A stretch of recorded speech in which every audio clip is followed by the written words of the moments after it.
Bristol Hub for Gambling Harms Research is a world-leading research institution focusing on the harms that gambling causes across society. Through top-quality research, we aim to raise awareness, strengthen consumer protection and enhance treatment and support of gambling harms. It's a whole university affair. Senior university executives are involved in the governance of the Hub, and academics from every faculty have come forward to explore how their discipline can add to our understanding of gambling harms. Gambling harms are complicated and they have global reach, but research that is firmly based in understanding and solving the real problems experienced by different groups and different individuals can help. We wanted to introduce new methodologies and new disciplines into a field dominated mainly by psychology. What's particularly valuable about the Hub is that their work is genuinely interdisciplinary. We see researchers from data science, the arts, humanities, public health, criminology and the law. They all add new lenses beyond psychology and social science through which to consider gambling harms.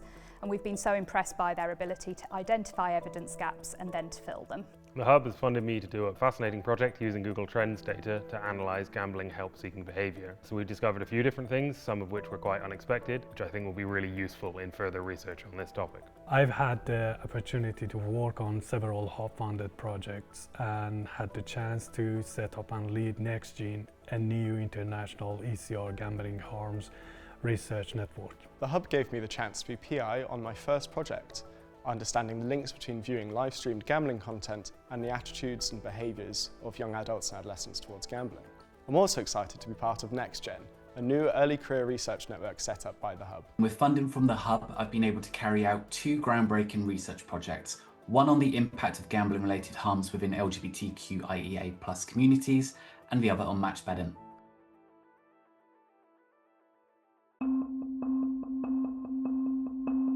Bristol is home to Isambard AI, one of Europe's most powerful supercomputers, and the Jean Golding Institute, our centre for data science and data-intensive research. The Hub harnesses this amazing capacity as it looks for novel ways to understand and tackle gambling harms. AI has been used by gambling operators to design products that keep players hooked, so the Hub is researching how to use AI to protect consumers from gambling harms. We also wanted to build capacity in gambling harms research at home and overseas.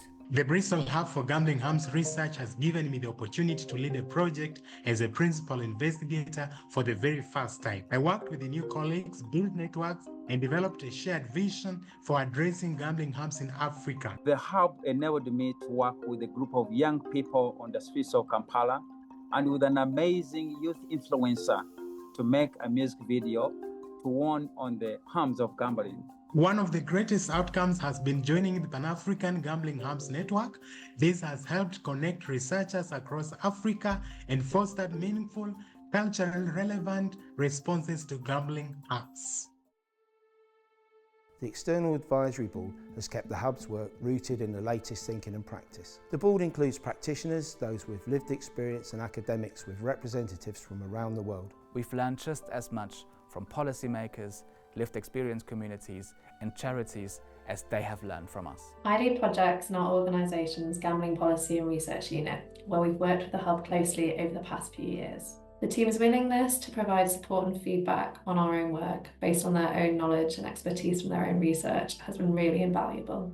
The Hub makes a great job in including experts by experience like myself to ensure the research it does and commissions contributes and answers the real problems. We have been delighted to be involved with the Hub since the first colloquium, where we spoke about how football and gambling has become inseparable. They have also raised awareness and the understanding of the effects of gambling on the loved ones, and how gambling doesn't just affect the gambler but also those around. We've also challenged poor industry practices, like gambling brands targeting children on social media or bombarding sport fans with gambling marketing all around the stadium. We wanted some academics to crunch some data for us for the amount of gambling advertising that people are exposed to when watching football games at home. It was picked up by politicians, there was a select committee report, and since then we've seen football clubs cite this data in their decision to take gambling advertising off their football shirts and away from their club. The Hub has become a go-to source for evidence-based insights into gambling marketing, education and harm reduction. Our work has been cited in parliaments all around the world, from the UK, Canada and Europe, to help start having these important conversations and debates. Agnes, Sharon and their wonderful team set out in 2022 to tackle a really serious social and health problem, and they have done so much already. I am really proud of the Bristol Hub for Gambling Harms Research. We hope that the Bristol Hub for Gambling Harms Research has planted some seeds across communities, across governments, across disciplines that can now grow to enable a world where many, many fewer citizens are harmed by gambling.